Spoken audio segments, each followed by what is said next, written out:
बिस्मिल्लाहिर्रहमानिर्रहीम।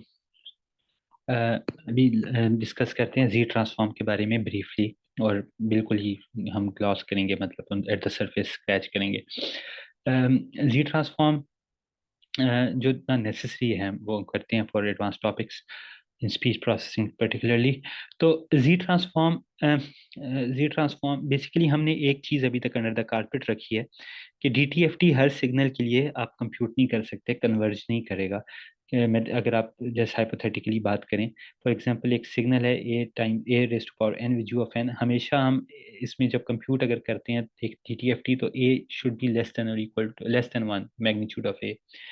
But A अगर less greater equal to one हो, तो ये आपकी geometric series with the power of N, जब आप एक्सपोनेंशियल लेंगे इसका E raise power minus G omega N के एक्सपोनेंशियल के साथ इसको सम करेंगे फॉर द डीटीएफटी एक्सप्रेशन, तो ये आपकी सीरीज लेट्स से यहाँ पे ई raise power minus G omega N है, और आप सम करते हैं ओवर एन, और ए आपका जो आपका जो आपकी डीटीएफटी है वो भी बेसिकली एक्सपोनेंशियल राइजिंग एक्सपोनेंशियल है। जो आपका एक्सन है ये भी राइजिंग एक्सपोनेंशियल है। तो इसका डीटीएफटी आप कंप्यूट नहीं कर सकते, क्योंकि सम आपका फिर डाइवर्ज कर जाएगा। तो डीटीएफटी तभी कंप्यूट हो सकता है जब आप आपका जो सिग्नल है वो कन्वर्ज करे with summation by summation over complete time. तो जैसे आप देख लें, ये क्या है, सिंपली एक राइजिंग एक्सपोनेंशियल है। एक्सपोनेंशियल है जो पल्सेस हैं जो एक्सपोनेंशियली राइज कर रही हैं एम्पलीट्यूड। तो कोई भी कांस्टेंट मैग्नीट्यूड की आप कांस्टेंट मैग्नीट्यूड के साइनोसाइड्स को अगर आप सुपर इम्पोज करें, तो आपको ये सिग्नल वापस रिकंस्ट्रक्ट नहीं हो सकता।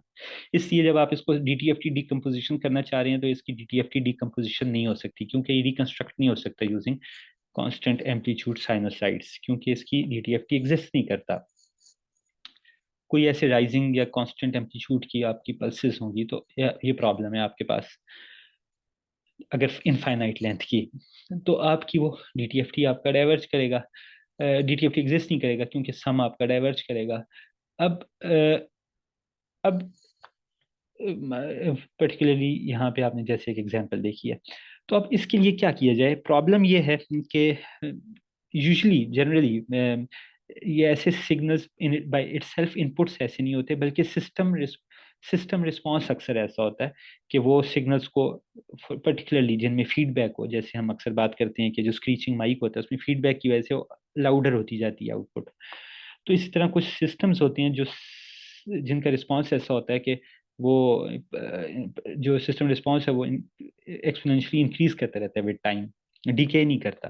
डीकेइंग एक्सपोनेंशियल तो आपको पता है कन्वर्ज हो जाएगी, यानी कि ये अगर लेस देन वन है, तो एक्सप्लोडिंग एक्सपोनेंशियल या राइजिंग एक्सपोनेंशियल कन्वर्ज नहीं होती, और यूजुअली सिस्टम रिस्पॉन्स में होता है। सिस्टम रिस्पॉन्स भी ऑल्दो एक सिग्नल है, मैथमेटिकली उसका कोई डिफरेंस नहीं है, लेकिन मैं इसलिए बात करूँ कि जी ट्रांसफॉर्म यूजुअली सिस्टम एनालिसिस के लिए होता है, क्योंकि सिस्टम में प्रॉब्लम है कि वो अक्सर उसका डीटीएफटी अगर एग्जिस्ट नहीं करता, तो हम उसका एनालिसिस कैसे करें। तो उसका एनालिसिस करने की एक मैथमेटिकल टूल है, कोई इसमें इतनी अक्सर लोग इसमें कंफ्यूज रहते हैं, लेकिन इसे ऐसे ही देखें एज अ टूल।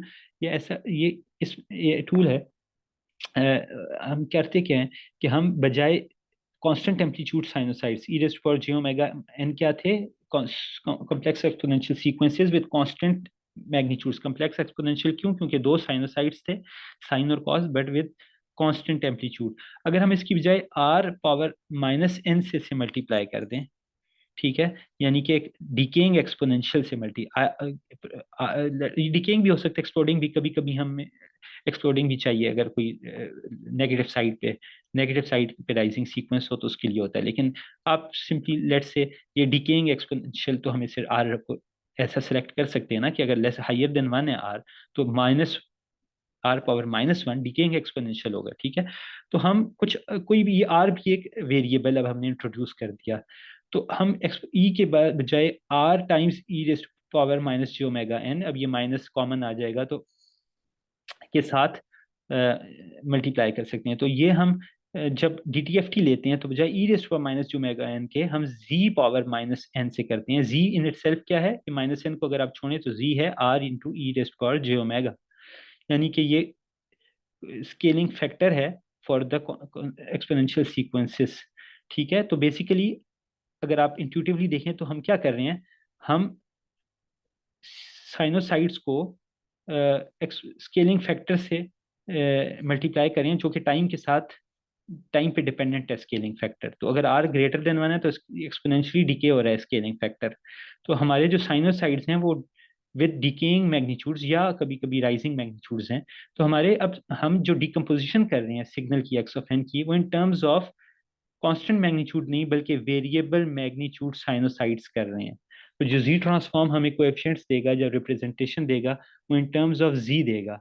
और जी क्या है? Z itself complex function, complex variable है जिसमें फ्रीक्वेंसीज भी हैं और उनके डिकेइंग फैक्टर्स भी हैं, आर भी हैं। तो जो जी फ्रीक्वेंसी डीटीएफटी था वो कम्प्लेक्स फंक्शन था but of real frequency omega. ये कम्प्लेक्स फंक्शन है बट ऑफ कम्प्लेक्स वेरिएबल जी। तो ये अगर आप विजुलाइज करेंगे तो 3D में होगा, 2D प्लेन पे जी बनेगा। ठीक है, लेट्स से यहाँ पे जी का 2D प्लेन है जिसमें एंगल और आर दोनों होंगे, यानी कि ये जे ओमेगा और ये जे ओमेगा और आर, इनके अक्रॉस आपका जे ओमेगा और आर, यानी कि यहाँ पे जो भी एंगल आता है वो और आर, ये 2D प्लेन में आपका अगर पोलर कोऑर्डिनेट्स हैं तो इनके ऊपर थर्ड डायमेंशन में आपको डीटीएफटी के जेड जेड ट्रांसफॉर्म के कोएफिशिएंट्स मिलेंगे। ठीक हो गया। अब ये भी आपको पता है कि आर की वैल्यूज ऐसी भी हो सकती हैं जहां ये कन्वर्ज ना करे ये रिप्रेजेंटेशन, क्योंकि जैसे हमने पहले कहा अगर आर लेस देन वन है तो one by R greater than one है, और अक्सर ये फिर एक्सप्लोड कर जाएगा, तो ये सम कन्वर्ज नहीं करेगा। तो आर की जिन वैल्यूज के लिए सम कन्वर्ज करता है उन्हीं के लिए जी ट्रांसफॉर्म एग्जिस्ट करता है ना, और उनको हम बोलते हैं रीजन ऑफ कन्वर्जेंस।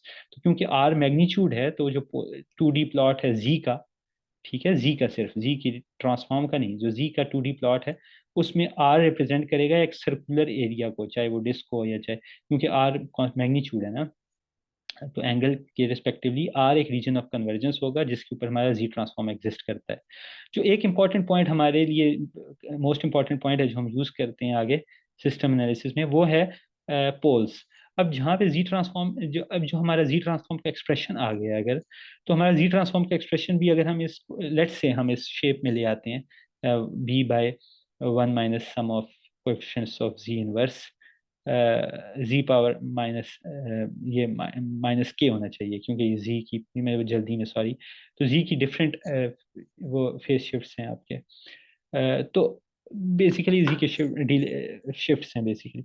तो अब आप कि जब ये एक्सप्रेशन है तो लेट्स से कोई मैथमेटिकल एक्सप्रेशन है जो हमारा क्या बता रहा है, सिस्टम का transfer function in terms of Z domain. ठीक है, क्योंकि Z transform of system impulse response हमने लिया है तो हमारे पास एच ऑफ जी आएगा। जी ट्रांसफॉर्म क्या है? सिंपली ई जे ओमेगा की जगह जी पावर माइनस एन से आपने मल्टीप्लाई करके इंटीग्रेट किया है। तो अब हमारे पास अगर ये रिप्रेजेंटेशन आ गई ट्रांसफर फंक्शन की, तो अब हम देख सकते हैं कि फॉर सर्टेन वैल्यूज ऑफ जी ये जो डिनोमिनेटर है ये एक जीरो हो सकता है क्योंकि डिफरेंस इक्वेशन है। तो अगर जिन जी वैल्यूज के लिए डिनोमिनेटर जीरो हो जाएगा तो हमारा सिस्टम का ट्रांसफर फंक्शन या सिस्टम का गेन आपको पता है इनफाइनाइट हो जाएगा। इन पॉइंट्स को जी की इन वैल्यूज को हम बोलते हैं सिस्टम पोल्स के। फॉर दीज वैल्यूज ऑफ जी हमारा सिस्टम इनफाइनाइट रिस्पॉन्स या वेरी हाई गेन दे रहा है। तो ये पोल्स होंगे सिस्टम के जो सिस्टम डिजाइन में अक्सर यूज होंगे। एक छोटी सी एग्जांपल देखते हैं जो हमने सिस्टम अभी बात की थी, 8 power N U of N for A greater than one. Of course इसका D T F T exist नहीं करता। इसका जी टी कैसे कंप्यूट करेंगे? इसको simply Z power minus N से मल्टीप्लाई करके इंटीग्रेट ओवर टाइम करेंगे। अब देखें ये क्या है, जी क्योंकि ए यू ऑफ एन है तो एन जीरो से आगे चलता है, तो ये ज्योमेट्रिक सीरीज है A power N Z power minus N. अब ये कहीं कन्वर्ज करेगी कहीं नहीं करेगी। कहाँ कन्वर्ज करेगी? जहाँ ए टाइम्स जी इनवर्स, क्योंकि आर इनवर्स जी क्या है? R times G raise to power G omega. तो हमारे पास, और इसकी पावर माइनस एन है, तो A times R minus one, minus नीचे आर पे आ गया, तो A times R minus one जहाँ पे लेस देन वन है तो वहाँ ये कन्वर्ज करेगा जी टी। तो यहाँ से हमें पता चल गया कि ये जी टी एग्जिस्ट करेगा for R magnitude is greater than, क्योंकि डिवाइड बाय आर है ना, तो for R magnitude is greater than A magnitude. तो हमारे पास रीजन ऑफ कन्वर्जेंस आया जी प्लेन पे for R greater than A, R radius का उससे ग्रेटर रीजन ऑफ कन्वर्जेंस आ गया, वहाँ पे जी टी एग्जिस्ट करता है for these values of G. But इनमें हमारे पास फिर अगर हम जी टी कंप्यूट अप करें इन वैल्यूज के लिए, तो हमारे पास क्या एक्सप्रेशन है ज्योमेट्रिक सीरीज की? One by one minus A ji inverse, क्योंकि ये हमारे पास ए जी इनवर्स हमारा कॉमन रेशियो है, यहाँ एन हमने ऊपर ले लिया। 1/(y1 - a z inverse). अब इसको अगर आप सिंप्लीफाई करें तो ये z से मल्टीप्लाई डिवाइड करें तो z/z - a। तो अब अगर आप इसको एवेलुएट करें तो इसका डिनोमिनेटर जीरो होता है फॉर z = a। तो z = a जो आर ओ सी का बाउंड्री है, एग्जैक्टली उस पॉइंट पे हमारा सिस्टम वेरी हाई गेन दे रहा है और ऑलमोस्ट इनफाइनाइट रिस्पॉन्स दे रहा है। तो ये बेसिक सी एक ट्रीटमेंट है जी ट्रांसफॉर्म की। कंप्लीट नहीं है। अगर टाइम मिला तो इसको एक्सटेंड करेंगे इंशाल्लाह। थैंक यू, जज़ाकल्लाह। अल्हम्दुलिल्लाह रब्बिल आलमीन।